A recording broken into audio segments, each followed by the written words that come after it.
요한계시록 13장 1절에서 10절 말씀입니다. 신약성경 412면입니다.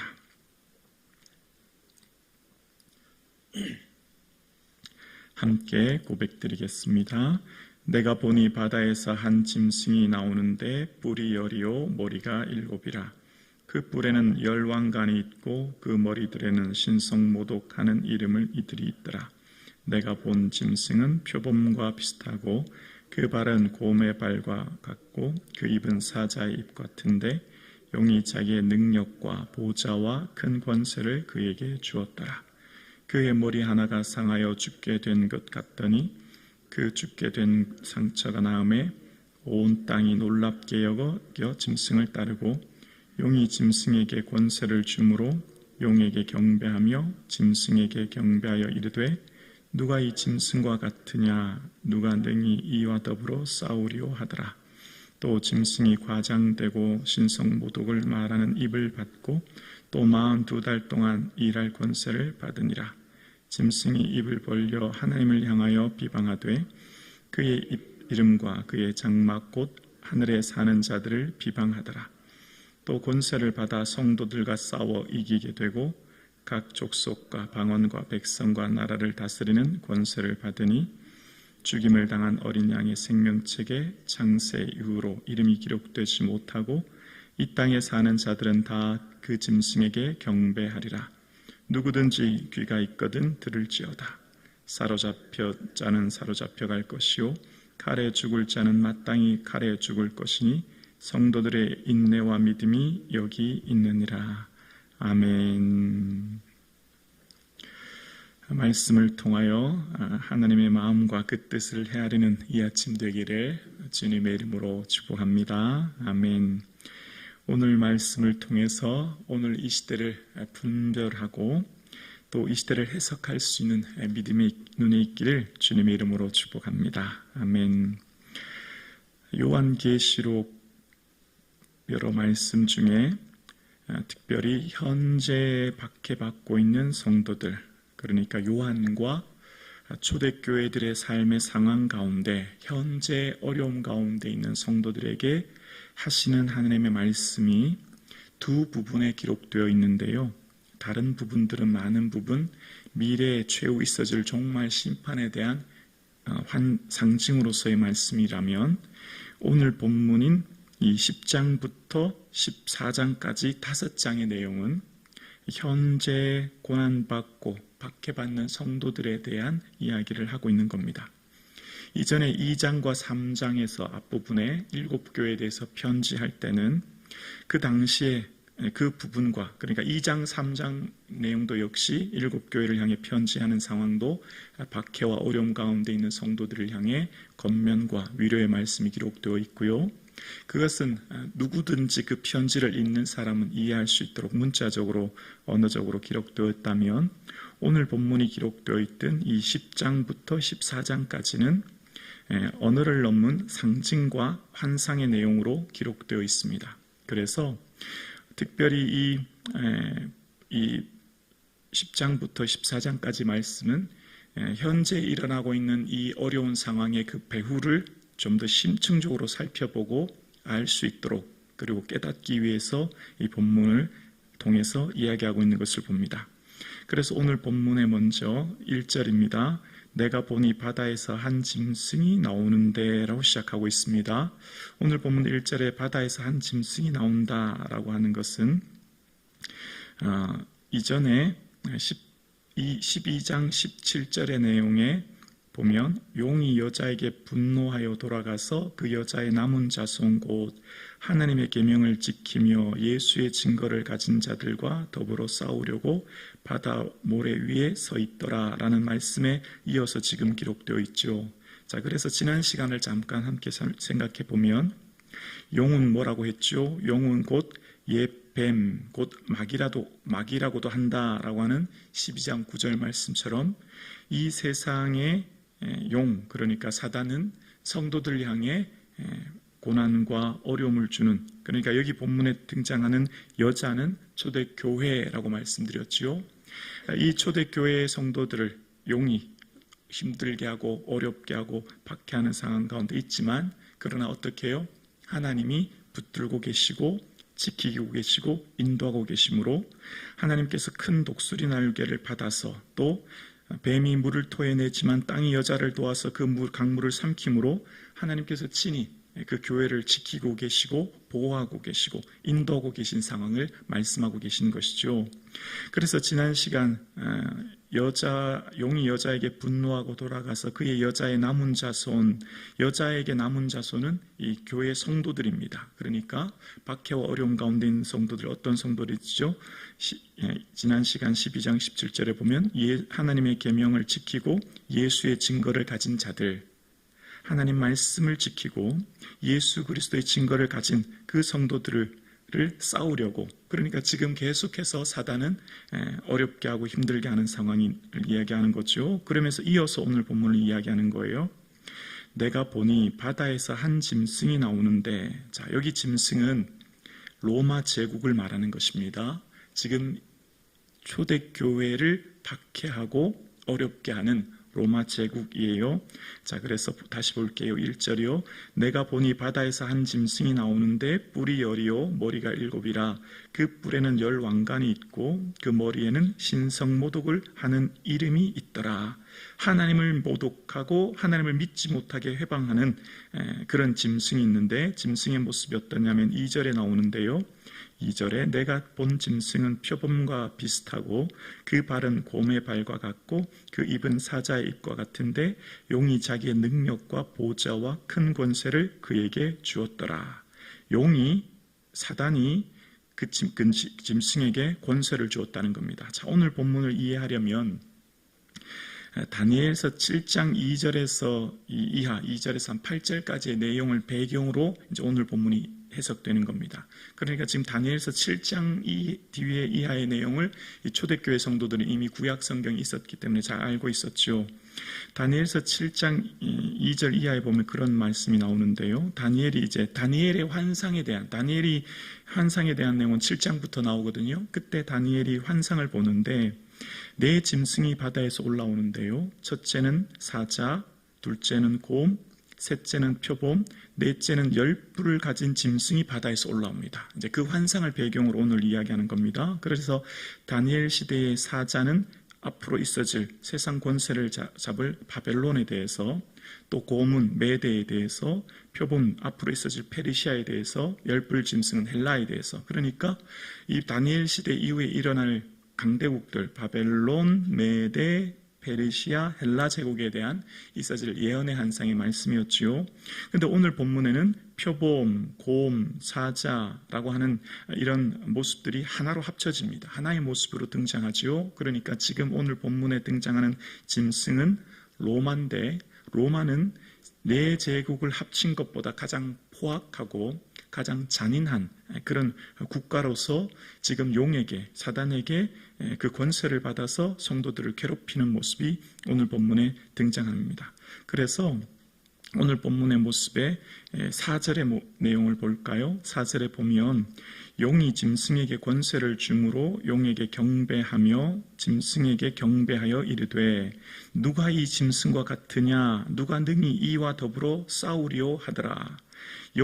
사단이 짐승, 로마에, 그러니까 황제와 로마를 통치하는 자들에게 권세를 주어서 모든 사람들이 어떻게 한다고요? 경배한대요. 자, 저를 잠깐 봐주실래요? 오늘 본문을 이해하기 위해서는 이 로마 시대 당시 상황을 조금 더 이해해야 우리가 쉽게 이해가 됩니다. 이 로마 시대의 당시에는 많은 사람들의 이 조합과 협회가 있었습니다. 그러니까 오늘날 우리가 말하는 향후회나 종친회처럼 친교와 종교적 친교를 위한 무슨 협회도 있었지만, 협회에서 조금 더 나아가 탄탄하게 다져진 조합이라고 하는 게 있었어요. 이 조합은 같은 직종에 있는 사람들이 서로 조합을 통해서 이익을 공유하는 공동체였는데, 그 조합에는 직물공, 가죽공, 염색공, 도공, 어부, 상인 같은 여러 직종에서 각각 조합을 형성해서 모임을 가졌는데요. 그 조합의 모임을 할 때 그 조합에서는 조합마다 섬기는 신이 있었고, 특히 그 조합에서는 각자 섬기는 신과 함께 황제를 섬겼습니다. 황제를 숭배했습니다. 이때 당시 많은 도시에서 황제를 섬기게 되는데, 이때 당시 황제는 아우구스티누스부터 콘스탄티누스 공인될 때까지 60명의 황제들이 있는데, 그 로마 60명의 황제 중에 36명이 황제 숭배를 하게 됩니다. 황제 숭배의 신전을 만들고 황제를 숭배하게 하는데요. 이때 당시에 많은 각 주, 우리로 말하면 도라고 할 수 있죠. 각 도별로 이 황제에게 더 사랑받기 위하여 지방 귀족들이 서둘러 충성 경쟁을 하는 거예요. 어떻게 하기 위해서요? 살아있는 황제를 숭배하는 겁니다. 그래서 충성 경쟁을 통해서 황제에게 눈에 띄기 위해서 황제를 숭배하게 되고, 그런 상황 가운데 황제를 숭배하는 것은 곧 우상 숭배이지요. 그래서 이때 당시 초대교회 그리스도인들은 이 믿음을 지키고 신앙생활을 하는 게 너무 어려운 겁니다. 왜냐하면 하나님만 경배하고 하나님만 예배해야 되는데, 일단 직장생활과 삶의 이 기업을 경영하기 위해서는 이런 조합에서 황제를 숭배하니 당연히 그걸 가기가 어렵게 되지요. 그런 경제적인 어려움이 곧 뒤따르는 겁니다. 그런 상황을 지금 배경으로 하고 있는 겁니다. 그래서 이때 당시의 사절의 모습을 다시 보면, 용이 짐승에게 권세를 주므로 용에게 경배하며 짐승에게 경배하여 이르되 누가 이 짐승과 같으냐, 누가 능히 이와 더불어 싸우리요 하더라. 많은 사람들이 황제를 주로 고백하면서 황제를 경배하면서 황제를 친송합니다. 누가 이 황제와 같은가, 누가 이 짐승과 같은가, 열렬히 이 로마를 다스리고 있는 이 짐승에게 대해 경배하죠. 이 본문은 어디 본문을 연상하게 하냐면, 출애굽기 15장 11절의 내용에 보면, 출애굽기 15장은 이 홍해 바다를 건넌 후에 모세와 이스라엘 백성들이 하나님께 이런 고백을 합니다. 여호와여, 신 중에 주와 같은 자가 누구니까? 주와 같이 거룩함으로 영광스러우며 찬송할 만한 위엄이 있으며 기이한 일을 행할 자가 누구니까? 그러니까 우리의 주는 하나님이시요, 주님께서 세상을 통치하시며 주님만을 경배하는 것이 성도이지요. 우리의 삶이 하나님만 경배하는 사람 아닙니까? 그런데 이때 당시 짐승을 따르는 자들의 표현에 계속해서 나오는데요. 3장 후반절에도 보면 땅이 놀랍게 여겨 짐승을 따른다고 얘기하고, 땅에 거하는 자들이 짐승을 경배한다고 8절에도 얘기해요. 땅은 어디지요? 현재 지금 발 디디고 있는 1세기 후반 로마로부터 박해받고 있는 사람들이 살아가고 있는 삶의 자리, 그 사람들이 다 지금 뭐 한다고요? 황제를 경배하고 로마의 황제를 숭상하면서 경배하는 모습을 봅니다. 누가 이 짐승과 같은가? 그러나 예수 믿는 성도들은 그 황제를 따르지 않고 그 박해 속에서 믿음을 지키게 되는 이 현재의 상황 가운데, 오늘 본문은 왜 기록되어 있죠? 초대교회 성도들을 위로하고 소망을 주며 그들의 삶 가운데 하나님 함께 계심을 이야기하기 위한 거죠. 그래서 5절에 보면, 또 짐승이 과장되고 신성 모독을 말하는 입을 받고 또 42달 동안 일할 권세를 받으니라. 자, 성경에 등장하는 42달, 3년 반, 한때, 두때, 반때 다 제한된 시간을 말하는 거죠. 그러니까 지금 사단이 이 땅에서 성도들을 괴롭히고 고통스럽게 하지만 그건 제한된 시간, 일시적인 시간일 뿐이라는 것입니다. 곧 재림의 주께서 예수님 오시면 최종 심판이 있을 그 잠깐의 시간, 처음 재림의 주로 오신 주와 함께 종말의 마지막 오실 주와 그 사이를 살아가는 우리를, 이 중간을 우리를 말세라하고 우리의 삶 가운데 박해와 어려움이 있을 수 있다는 겁니다. 그 중간기를 42달, 3년 반, 한때, 두때, 반때라고 얘기하는데 제한된 시간을 말합니다. 사단이 아무리 성도들을 괴롭히지만 영원히 괴롭히는 것이 아니라 잠깐 동안, 제한된 동안 괴롭히게 되는 것이죠. 5절에 보면 짐승이 뭐하죠? 과장해요. 그리고 신성 모독해요. 짐승의 특징이 있어요. 지금 요한계시록에서 계속 반복돼서 등장하는 것이 용이고, 용의 권세를 받은 짐승인데 다 창조적인 일을 하는 것이 아니라 하나님을 모방하죠. 큰 이 앞장의 12장의 붉은 용도 머리가 7이라는 것이죠. 7은 완전수 아닙니까? 이전에 있었던 힘센 천사가 땅과 바다의 작은 두루마리를 밟고 있는데요. 오늘 본문에도 보면 바다에서 한 짐승이 나와요. 내일 본문에 묵상할 내용도 보면 11절에 보면 땅에서 한 짐승이 나옵니다. 그러니까 하나님의 그 영광을 다 모방합니다. 뿐만 아니라 오늘 5절에 보면 과장하죠. 있지도 않은 것을 부풀려서 말하고 또 신성모독합니다. 하나님을 당해서 모욕하는 모습이 등장합니다. 이게 다 어떤 모습이라고요?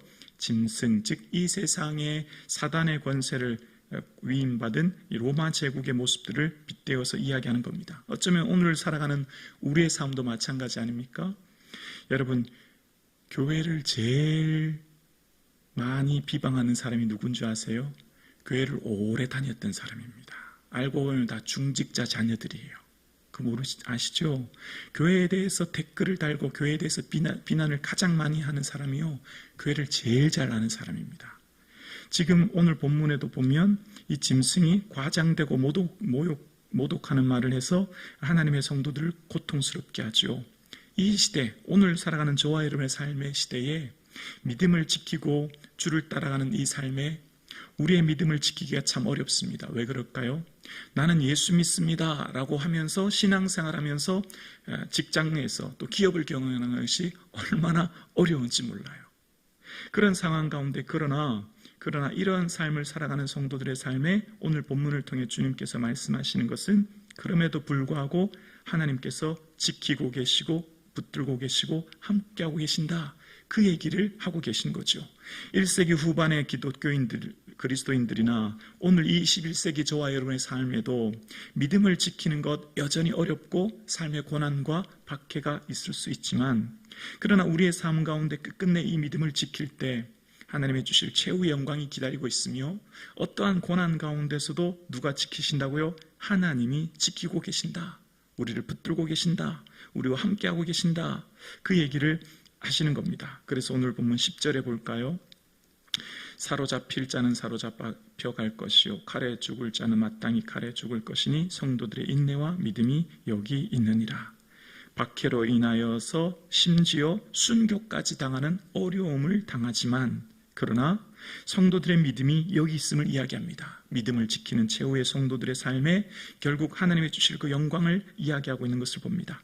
이 땅에 사는 사람들, 8절 후반절에 보면 땅에 사는 자들은 다 짐승에게 뭐 한다고요? 경배해요. 그러나 땅에 살지만 형제가 주가 아니라 예수 그리스도의 주 되심을 고백하고 예수 그리스도만 믿는 사람들은 박해와 고난으로 결국 순교의 위기까지 가지만, 그러나 그것이 성도의 믿음이라고 이야기하고 있습니다.